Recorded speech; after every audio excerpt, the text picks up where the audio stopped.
பாலிவுட்டில் heroine ஆகும் கும்பமேளாவில் பிரபலமான பிரவுன் பியூட்டி மோனலிசா ஐஸ்வர்யா ராய்க்கே டஃப் கொடுக்குறாங்க அப்படின்னு எல்லாம் சொல்லப்படுது. இந்த வீடியோவை நிறைய பேர் பார்த்திருப்பீங்க. ஆனா இப்போ இதுல இருக்கக்கூடிய விஷயம் என்ன, பாலிவுட்டில் அவர் அறிமுகமாவதாக சில தகவல்கள் வெளியாகி கொண்டிருக்கு. அதை பற்றிய உண்மை என்ன, சோசியல் மீடியா அதுல என்ன பண்ணுச்சு அப்படிங்கிற மாதிரியான நிறைய விஷயங்கள் தான் அதில் பார்க்க போறோம். கும்பமேளாவில் மாலை விற்று கொண்டிருந்த பிரவுன் பியூட்டி மோனலிசா தன் அழகால் வைரலாகி இருக்கிறார். இந்த நிலையில் பாலிவுட் படத்தில் ஹீரோயினாக நடிக்கும் வாய்ப்பு அவருக்கு வந்திருப்பதாக தகவல் வெளியாகி இருக்கிறது. மத்திய பிரதேச மாநிலத்தில் இருக்கும் இந்தூரை சேர்ந்தவர் மோனலிசா போன்ஸ்லே. 16 வயதான அவர் மகா கும்பமேளா நடந்த பிரயாக்ராஜ் பகுதியில் தன் பெற்றோருடன் சேர்ந்து ருத்ராஜ மாலை விற்று கொண்டிருந்தார். அழகான கண்கள், கியூட்டான சிரிப்பால அனைவருடைய கவனத்தையும் ஈர்த்திருக்காங்க. இதையடுத்து பலரும் மோனலிசாவோட புகைப்படம் எடுத்ததோடு வீடியோவும் எடுத்திருக்காங்க. அதில் ஒருவர் தான் எடுத்த வீடியோவை இன்ஸ்டாகிராமில் போஸ்ட் செய்ய அது வைரலாகிவிட்டது. ஒரே நாளில் பிரபலமாகிவிட்டார் மோனலிசா. அவரை பிரவுன் பியூட்டி என மக்கள் அழைக்க தொடங்கிவிட்டார்கள். இவ்வளவு அழகான பெண்ணாக இருக்கிறாரே, சினிமாவுக்கு போகலாம் அப்படின்னு பலரும் தெரிவித்திருக்கிறார்கள். இந்த நிலையில் மோனலிசாவை தேடி பாலிவுட் பட வாய்ப்பு வந்திருக்கிறதா. ராம்கி ஜென்ம பூமி, தி டைரி ஆஃப் வெஸ்ட் பெங்கால் ஆகிய படங்களை இயக்கிய சனோஜ் மிஸ்ரா தான் மோனலிசா போன்ஸ்லேவுக்கு நடிக்க வாய்ப்பு கொடுக்கிறார். தான் இயக்கும் அடுத்த படத்தில் மோனலிசாவை ஹீரோயினாக நடிக்க வைக்க முடிவு செய்திருக்கிறார். இப்படி வைரலானவர்களை படங்களில் நடிக்க வைப்பதாக கூறுவது இது ஒன்றும் முதல் முறை இல்லை. மோனலிசா குறித்த பட அறிவிப்பு வெளியாகட்டும், பார்க்கலாம். சனோஜ் மிஸ்ரா இல்லாம வேற யாராவது அந்த பிரவுன் பியூட்டியை பாலிவுட்டில் அறிமுகம் செய்து வைத்தால் நன்றாக இருக்கும் அப்படின்னு அவருடைய ஃபேன்ஸும் சொல்லிட்டு இருக்காங்க. ஆனால் சிலர் தவறாக அந்த பெண்ணிடம் நடக்க முயன்றதாக, அதோடு இல்லாமல் அவருடைய மாலை வியாபாரமும் பாதிக்கப்பட்டதால கட்டாயப்படுத்தி அவருடைய பெற்றோர் அவரை இந்தூருக்கே அழைத்து சென்றதாகவும் கூறப்படுகிறது. பொதுவாகவே சிகப்பாக இருப்பவர்கள் தான் அழகு அப்படின்னு சொல்லக்கூடிய ஒரு நிலை மாறி இந்தியாவிற்கே உரிய அந்த மாநிலம், இந்தியாவிற்கே உரிய அவருடைய கண்கள் அப்படின்னு நிறைய விஷயங்கள் மண் சார்ந்து இருப்பதால அவர் இவ்வளவு பிரபலமாக இருப்பதாகவும் சொல்லப்படுகிறது. இதை பத்தி உங்களுடைய கருத்து என்ன அப்படிங்கறதையும் கமெண்ட் பண்ணுங்க.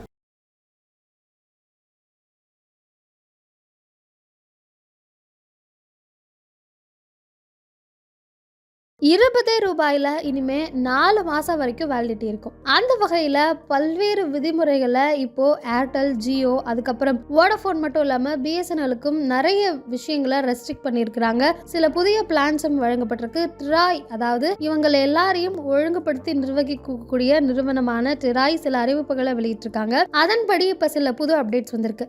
அந்த என்னென்ன அப்படிங்கறதெல்லாம் பார்க்க போறோம். ₹20 4 மாசம் வேலிடிட்டி எல்லாம் எப்படி அப்படிங்கறதெல்லாம் தெளிவாக இந்த வீடியோல பார்க்க போறோம்.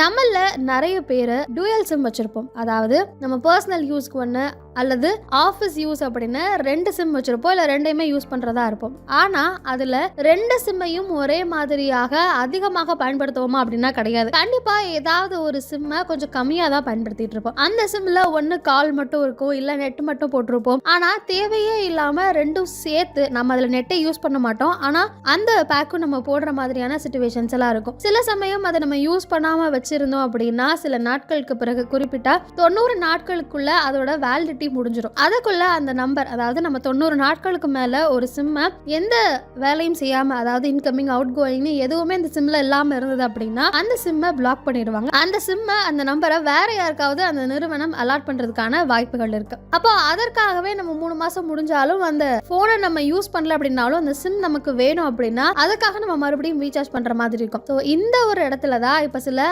அப்டேட்ஸ் வந்திருக்கு. அதாவது ஏர்டெல், ஜியோ, வோடஃபோனை பொறுத்த வரைக்கும், குறிப்பா ஏர்டெல்லை பொறுத்த வரைக்கும் நீங்க 90 நாள், அதாவது 3 மாதம் வரைக்கும் அந்த சிம்மை பயன்படுத்தல அப்படின்னா ₹20 ப்ரீபெய்ட் மட்டுமே நம்ம கொடுத்தோம் அப்படின்னா எக்ஸ்ட்ரா ஒரு 15 days வரைக்கும் வேலிடிட்டி கொடுக்கப்படும். அதற்கு பிறகும் நீங்க அதை முழுமையா எந்த பிளானும் எக்ஸிக்யூட் பண்ணாம இருந்தோம் அப்படின்னா இன்னும் ஒரு 15 days கொடுப்பாங்க அப்படின்னு சொல்லப்படுது.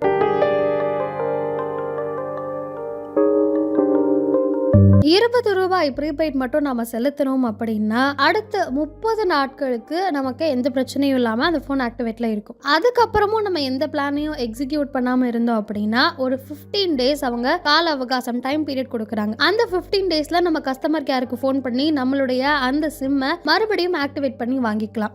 அந்த 15 நாள்லயும் நம்ம எதுவும் பண்ணல அப்படின்னா அதற்கு பிறகு கடைசியாக ஒரு 15 நாள் கொடுக்கப்படுது. அப்பயும் நம்ம எந்த பிளானும் எக்ஸிக்யூட் பண்ணாம போன் அப்படியே வச்சிருந்தோம், சிம் அப்படியே வச்சு வச்சிருந்தோம் அப்படின்னா அப்பொழுதுதான் அந்த சிம் வந்து பிளாக் செய்யப்படும் அப்படின்னு சொல்லியிருக்காங்க. அந்த வகையில பார்க்கும் பொழுது ஏற்கனவே ரீசார்ஜ் முடிஞ்சு 90 நாள் ஆனாலும் அந்த வேலிடிட்டி இருக்கும். அதுக்கப்புறம் 20 ரூபாய் ப்ரீபெய்ட் பண்ணோம் அப்படின்னா ஒரு 30 நாள் இருக்கும். அதற்கு பிறகு ஒரு 15 நாட்கள் அப்படின்னு கிட்டத்தட்ட 120 நாட்களுக்கும் மேற்பட்ட நமக்கு கால இடைவெளி கொடுக்கப்பட்டிருக்கு. கிட்டத்தட்ட 4 மாதம் வேலிடிட்டி நமக்கு கொடுக்கப்படுது அப்படின்றத பார்க்க முடிகிறது. ஸோ இந்த ஒரு வசதியை தான் ஏர்டெல், ஜியோ, வோடஃபோன், பிஎஸ்என்எல் இவங்க எல்லோரும் அவங்களுடைய இதில் இம்ப்ளிமெண்ட் பண்ணணும் அப்படின்னு ட்ராய் தற்போது ஒரு உத்தரவு போட்டிருக்காங்க. இதன்படி அவங்களுடைய நியூ பிளான்ஸ் எல்லாம் சப்மிட் பண்ணணும் அப்படிங்கிற ஆர்டரும் இஷ்யூ பண்ணப்பட்டிருப்பதாக சொல்லப்படுது. ஸோ இந்த பிளானை பற்றி நீங்கள் என்ன நினைக்கிறீங்க அப்படிங்கிறதையும் கமெண்ட் பண்ணுங்க.